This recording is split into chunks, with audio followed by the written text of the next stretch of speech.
All right, let's go.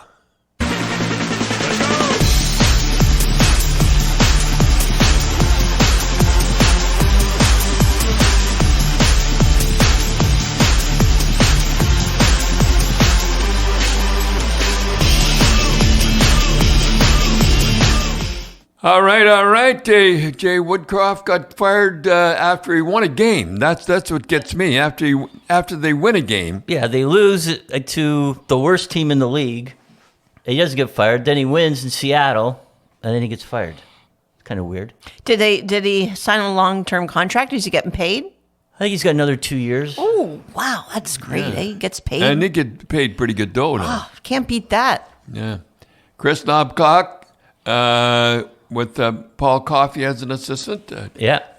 Paul Coffey, we both like Coffey when he coached in Toronto. Yeah, he coached the Toronto Marley minor midgets. And I remember the first time we saw him, you said to me, we were kind of sitting up high, and you said, gee, he goes, that team comes out of their end better than the Toronto Maple Leafs. He says, who's coaching them? And it was Coffey. And they really, when he was coaching, they were 15-year-olds. Boy, they changed lines good. And they all the shots from the point were low. Just a lethal power play. Yeah, and you get a penalty against them, and that's it. It was a goal. He was a good coach. You always said he'd be a good coach. He will be a good coach. Well, that Chris Knobloch, he's paid his dues. He's been at WHL for 5 years, coaching the OHL. Yeah, coached the Erie Otters with Connor McDavid. Yeah. And I got to ask you, Cindy, if you're an Oiler fan, does it seem a little bad optics that they get Connor McDavid's OHL coach? I don't really think so. Do they really? Are they that deep into thought that would be an issue? The only problem. And so you're worried that you're saying that Connor McDavid is calling the shots? Yes. Really? I think probably not. No, he's not. He's not.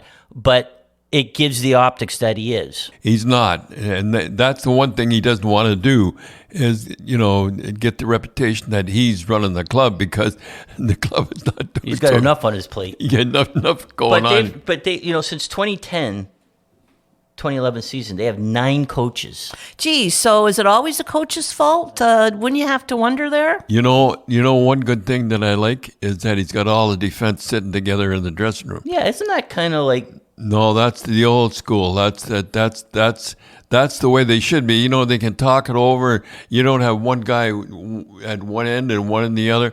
You can talk it over. We should have done this. We should have done that. We should have. Yeah, so that was probably Coffey doing that, eh? Oh, I told you. Did I ever tell you about the time? Well, I'm going to tell it again if I didn't.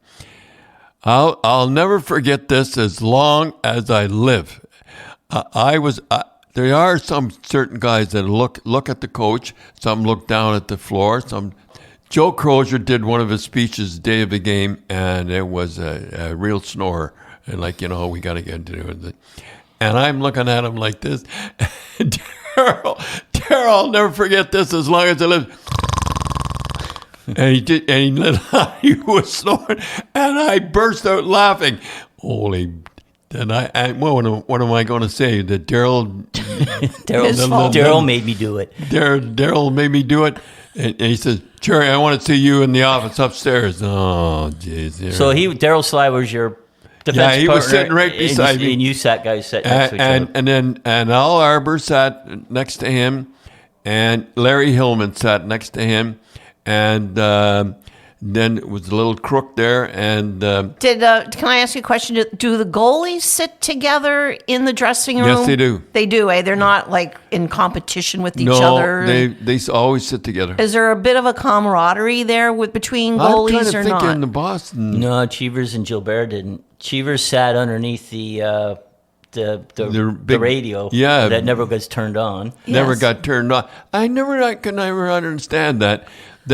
I kind of like music and everything, and I guess they thought I didn't like it or something, and they never once had that radio on, and it was a beauty. Yeah, I can imagine. And big speakers and everything on it. They never had it on. And you're a music guy. I'm surprised you didn't. Well, they didn't put it on, so I didn't. Yeah, Cheever sat there, and then Gilbert was almost exactly across the room. He was sat in that little corner. He was kind of in a corner. Because remember, there's a picture of you and Blue sitting in his stall, and his mask is in the back. Oh, Oh, yeah. that's right too. Yeah. So The he's- one that was in Sports Illustrated. Yeah. So he was, Yeah. he was in the. Anyhow, he's got them sitting together, and that's the way they should be. Always sitting together. Defense should always sit together. So, Dad, Vancouver's still on a roll. That's Tockett's got him going good, and Thatcher Demko, he's playing well. Well, after he got rid of Bo Horvath, I don't understand. I don't think I ever mentioned that guy's name, and he give it to me when I got fired. Where's he come from? I don't know. I think he's out west. Yeah. No, he played for the London Knights. Yeah, he actually. did. Yeah. He had But anyhow, a little too much to say. Maybe he had too much to say in the dressing room. Maybe he had just Well, too there's- much of a mouth on There's him. no doubt Tocchet went in, and within the first 2 weeks they get rid of him. Yeah. There's no way and you're not going to fool Tocchet. no, you'll never fool. You might fool a lot of guys, but you'll never fool Rick Tocchet. Because you always had a thing about if a player of yours, had too much to say in the dressing room, right? He we wasn't had long for the world. Cash was the cap. I made him the captain. He never said anything. He never said anything. Man, neither. And think about it. Johnny Bustick was awful quiet too. Yeah, he was quiet too. So I think the Leafs and Edmonton or Vancouver have a problem. They have a problem in the sense of Pettersson, like he's leading the league now in points. I think I often wonder about those guys that lead the league. it's the last year of his contract. Last year of the contract, and they're going into the next year.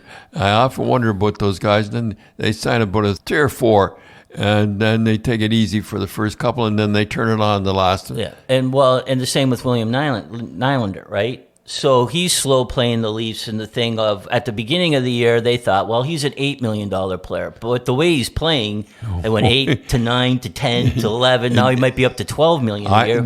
They'll have to trade him. Because they can't pay him that dough because they won't have there'll be no money left over for the other guys. But So you're saying they either have to sign him well, I don't know if they can sign him because of and then figure it out after, or if they can't sign him, then they got to trade him. they have to trade him. And you'll never get back what you offer because the guys know that that you have to get rid of him. So here's another question with another team, Calgary. Their defenseman Zadorov, he wants a trade. Now, what would you do if a player said, "I want out of Boston"? I wouldn't play him.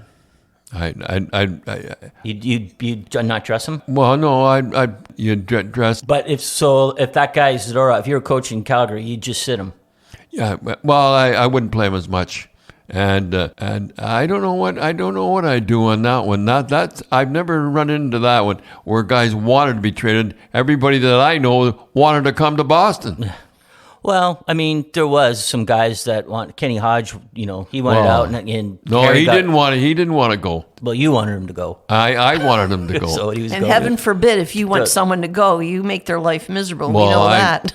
Dallas Smith. Dallas Smith. man. Well, it was a few guys. But Harry got rid of him quickly. The more I think about Harry, he said, "Make me a heavy." I said, "Okay, I'll make you a heavy." I remember one day he said to me, he said, "No, you got me paranoid in this city." Cindy and Dad, we'd like to thank our sponsor, Vintage Tendy Magazine. Great magazine. Yep, a magazine for goalies, by goalies. And as I say, it's the best pictures and best kind of, paper and grade and magazine that you'll get. It's got a high gloss finish. It's got lots of great articles. You have one, this issue. And the Clint Malarchuk's on the cover this week. And if you are interested, visit Trendy. And they seem to he seems to catch the goalies in a good spot. They look good. Oh, all the pictures just like I say, it's almost like if you got a man cave, you want this because it's almost like a coffee table book. Like it's not hardcover, but it's such a good quality that you just sit there and look at the good articles. How about the one with how about Eddie Johnson on the cover? Oh boy, yeah, that was that's a great shot. I know, and I've said before, my life was getting photos and video, and the photos that they get, I've never seen, and I've seen just about every hockey photo. So if you are interested in their magazine, visit Vintage Vintage Tendy Tendy magazine.com or visit them on Facebook. And as they say, you won't regret it because it's one of the best hockey publications Absolutely. out there right now. So, Dad, a quick thing: Edmonton or the Leafs, they're out in Sweden right now. It's this is Sunday morning. It's 3-3. They're playing Minnesota, and I don't think I'd like. I never liked going over there because I think the Leafs would like it to get away That's true. But I never liked it. Do their families go over? Like, is it a good time, family time? Yeah, I think they all went over. But that'd be nice. But I remember, like, throwing you off. Remember, the Bruins were on a real roll, and then in the mid '70s, and then you had to play the Russians. Oh yeah, Dombrowski. Dombrowski was the referee, and you outshot them and outplayed them. I remember. Funny thing how you remember. We're leading 2-1, and we made it 3-1, and there's no way they're going to come back on us. And once we got up 3-1, and he called a penalty on us for a goalie interference. They scored and made it 2-2 instead of us leading 3-1. It 2-2, and after that, you guys went on a tailspin like you couldn't believe. Well, we got criticized in the paper. But do you remember the big controversy, Cindy? I remember the Bobby Orr thing. Right. We didn't even set that up. I knew that. I remembered that. I wonder if we were going to, Yeah, they weren't that. drawn. I mean, I think they were drawn about 2,000 people. Because nobody in Boston cared. Pardon me? No one in Boston cared. They cared about Russians it. are coming. Nobody cares about the Russians. Back then, they were like, Even who back cares? there, like, and we. And he made it. They retired Bobby Orr's Well, let me number. tell you, because where Mom and I sat, there was we were all season ticket holders around us, right? So before the game, like a couple days last games, are you coming to see the? Nah, no one's coming. Nah, well, what do we care? We're not going to do. And we go, yeah, well, no one's going, and they all gave their tickets away to the game. And that's what got them upset, because then the Bruins knew that they weren't going to draw. Yeah. So they retired Bobby Orr's thing. And these are season ticket holders that were there from day one to see Bobby, and then they weren't there to see his number retired. Boy, they were furious. They were incensed. Yeah. They were mad too. Yeah, boy. Yeah. Harry, Well, we heard about it. Yeah. Like it was us. We're going, Unfortunately. I can't believe it. And I'm going, yeah, well, not our fault. I don't blame you. I don't. Anyhow, it was Bobby Orr night, and boy, they really give him a standing ovation. I wouldn't come out and watch it. Bobby looked good the other night. They were raising the Big Bad Bruins Stanley Cup banners, and Boy, he looked good. He looks good. He's one of those guys that never grow old. no, he looks good. And they had a lot of guys. Saw Ricky Smith, he looked really good, and then Derek Sanderson, he always looks good. Well, did I ever tell you the story about one time he was going to smoke in my Monte Carlo, and you know about that, Cindy. Oh. Yeah. So I says, you're not smoking in my car. So he threw the cigarette away, and I said, you're a testament to bad living. And to this day, he looks like $1 million. He does. I mean, he's got the nice white hair. Well, you said that at his golf tournament in front of everyone, at Bobby's golf tournament. We were up there, and he comes, and it looks like $1 million. I mean, he's great shape, does. beautiful hair. He has that swagger to him. And you're saying, geez, Derek, you are a testament to bad living. And, it's not that he drank a lot or that he never ate. Yeah, that's what they said, eh? He just eat hot He dogs. never ate. He ate hot dogs. That's all he lived on. Whatever it is, he's looking pretty good. Yeah, so that was good, and they played. That was a good game with Montreal last night, and they raised the banner, and it was fun to see. The one thing about the Bruins, boy, they do those like special nights and stuff like that. They put a good party on. They do. Well, Montreal does.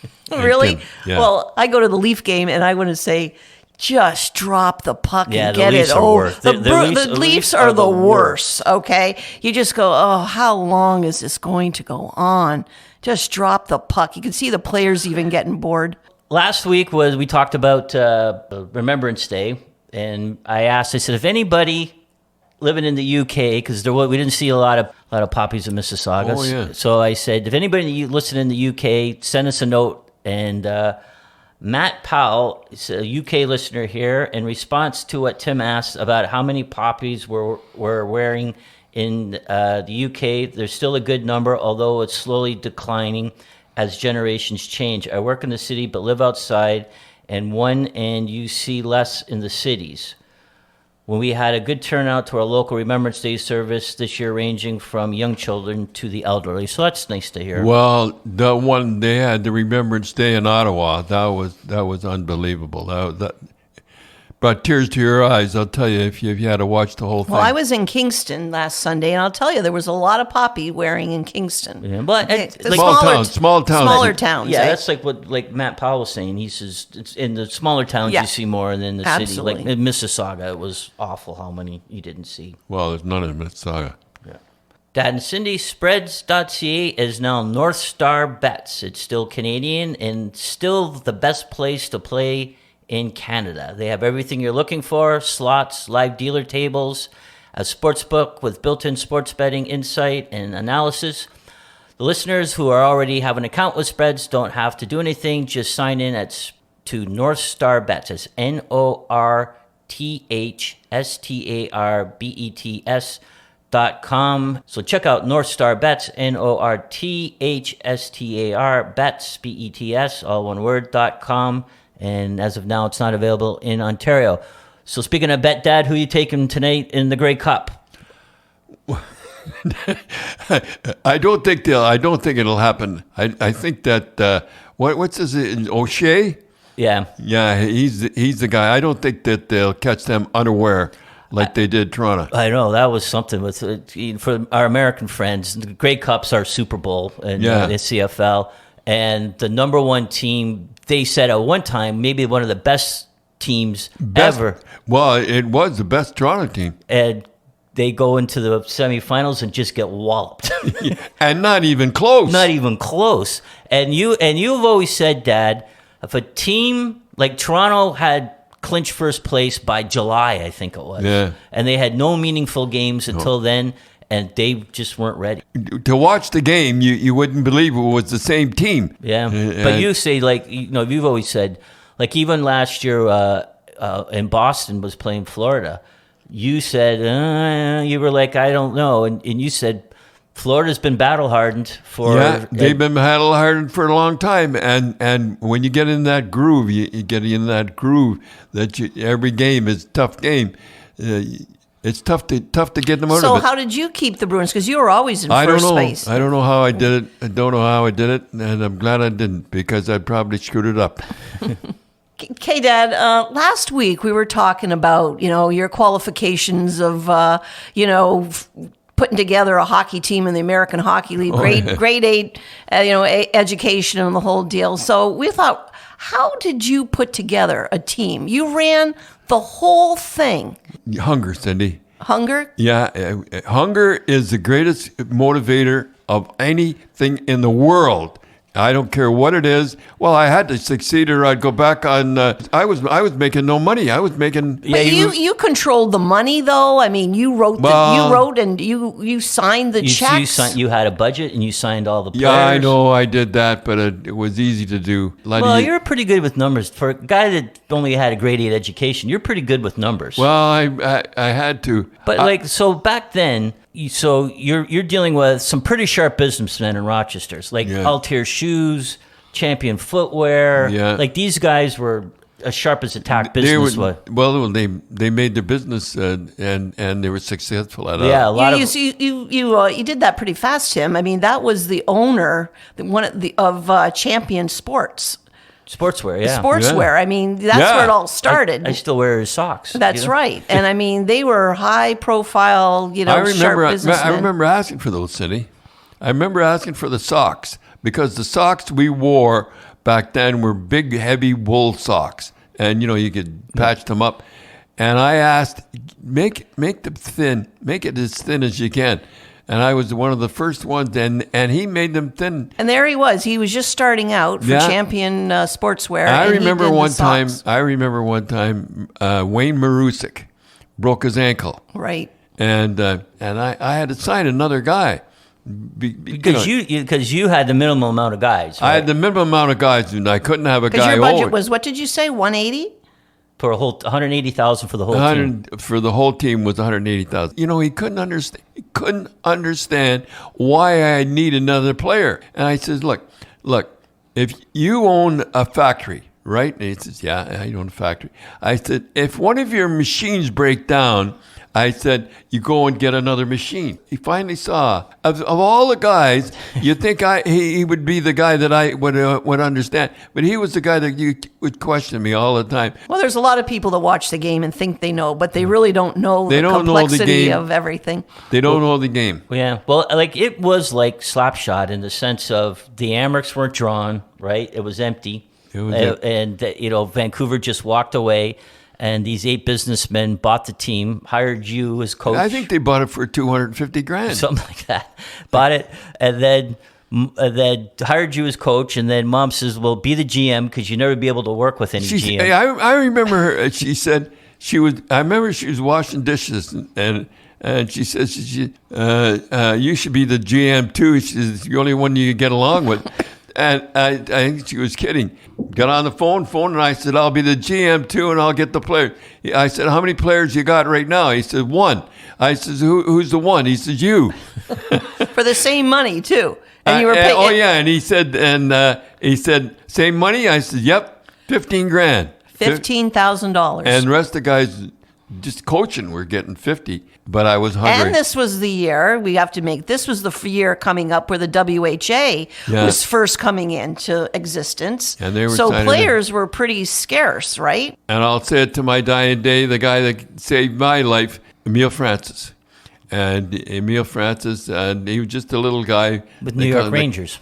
New York Rangers, they call him the Cat. But I'll tell you one thing, boy, he saved my behind. So how did it work back then? So if you got the guys from New York, like did the Rangers pay him or did you have to pay them? We paid him. And so you had to negotiate the contract. We had to negotiate the contract. I just told them all $6,000. Twice as much as they'd make in the eye, and they were going to go. I think they were going. I forget where they were going. So that was great motivation in the sense when you got players from New York who they felt obviously that they couldn't make Providence, which was in the league. Yeah. So they had great motivation to beat Providence. And I never mentioned it once. Not once did I ever say those guys didn't want you and all stuff like that. And we walked into Providence and we beat them 4-1. Oh, every time we beat Providence. Yeah. Oh, it was just beautiful. Do you remember me working in the office?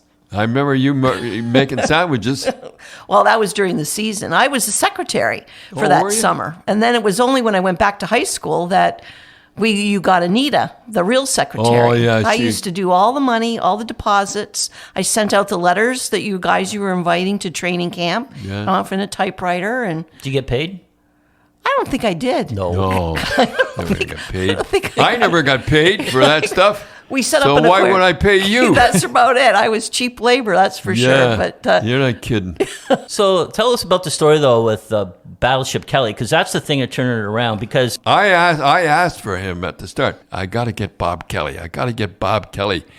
And I went to, and there was Bob Kelly out there skating. So it was Battleship Kelly, not Hound Dog Kelly. Battleship Kelly. Oh yeah, it's a different guy. So anyhow. There he was, and I said, I'd love to get Bob Kelly, and he said Battleship Kelly, and he says no, he's going to Baltimore. I'm heartbroken. 2 weeks into training camp, I get the call from Dennis Ball, and I remember Dennis Ball saying to me, "Do you still want Kelly?" Holy, do I want Kelly? I was never so happy in my life. Honestly, I was never so happy in my life when I get Kelly, because I knew once we got Kelly, we were home free. So how much did you sign him for? I forget what I signed him for. He was still ticked off. He didn't want to come, and you owned him too. The team bought him. So then you turned him around, and he became a goal scorer. And then I remember on the bus one time where he was sitting beside me. I said, "If you listen to me, I'll have you in the National Hockey League in next year." Because he was kind of an older player, wasn't he? No, he was about 28, so, 29. He probably thought he was confirmed, right? Yeah, he was confirmed. I said, "You listen to me, you'll be in the National Hockey League next year."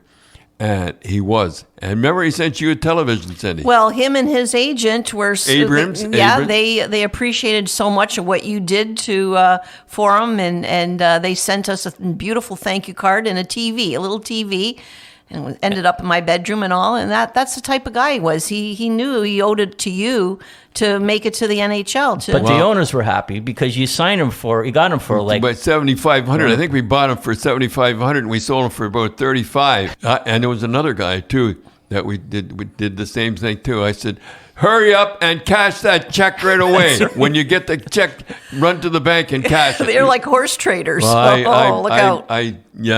he had a career year and he knew he wasn't going to have it. I knew you'd never do that again. Cindy, get that check to the bank fast. Well, the one good thing I remember though, like it was just jammed, and Battleship Kelly used to stand. You always used to start him, right? And he'd take his glove off, and you could tape your hands back then. He'd comb the back of his hair. I remember that. And as soon as he'd do that, the crowd would just go nuts. And then you told the guy, get a spotlight on him. And you had a spotlight on him when he did it. God. And it was like, you hate to say it, but the War Memorial was a death trap because there was people sitting on the steps. We didn't lose too many games, I'll tell you. No, but then... It was standing room only. It was standing room only. A ton of money. We were well over capacity all the time. Well, we had them on the stage. Not only did we had them, you couldn't see the cement. No, That's right. No cement. And the stairs were jammed. And then what happened? I took care of the fire marshal, and you let him sit. I remember you let him sit along the ice. He stood right by the net, and you're not supposed to stand there. And he stood there with his friends. And one of the owners give him heck, and is that right? No, you're giving me heck. Eh? And then next game, all of a sudden you're all the fire marshal. No, you can't stand here. Can't stand here. Can't sit in the aisles. And it was really something, I'll tell you. And all because one of the owners said he couldn't stand there in the corner. Yeah. I tried to get him to stand in the corner after that, and he never would. Yeah, but you were saying how you like to, they also liked you because you saved money, like on the road trip. What I used to hate is they'd stop halfway. So like after a game, you'd go halfway back to Rochester, and then you go into a hotel. And they would get us up at 7 o'clock. Nobody would have breakfast or anything like that. No. I said, now, what do you want to do? You want to go halfway and stop and get it and all that stuff at the motel, or do you want it? I'll get you beer and I'll get you sandwiches after the game. Oh, it was. And then you drive straight home. Oh, I'd drive right home and get in, and they'd nap anyhow. They'd fall asleep about 2 o'clock. You'd have to wake them up to get in. I remember those days picking. Do you remember as a little boy picking Dad up at because you go at the War Memorial where the bus would stop. And Mom, we would pick you up at early in the morning. Yeah, it was just like the movie Slapshot. Oh, absolutely. They were waiting for them in the thing. So, but the owners liked you because it saved. Oh, it saved them dough. But who was the bus driver? Because that was a tough one. Chuck Daly. I never forgot the guy's name. He was a good Irish guy, Chuck Daly, and he come from Boston, and maybe that's why I like Boston so much. So at the end of the season, one of the owners, I believe it was Bob Clark, come in, and he was really upset with you. And he wanted to have a meeting, and boy, oh boy. And I thought I was in deep trouble. And he said to me, we're a little upset with you. And I said, oh, geez, what did I do? And I'm trying to think of what I did. He says, yeah, we budgeted to lose $100,000, and we made $100,000. So I guess I did a pretty good job in Rochester. That's right.